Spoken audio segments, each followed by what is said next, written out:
عند الله اشفع لنا عند الله يا أبا محمد يا حسن بن علي أيها الزكي العسكري يا ابن رسول الله يا حجة الله على خلقه يا سيدنا مولانا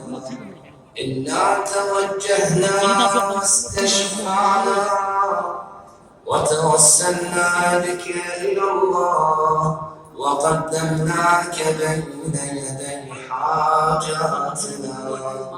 يا وجيها عند الله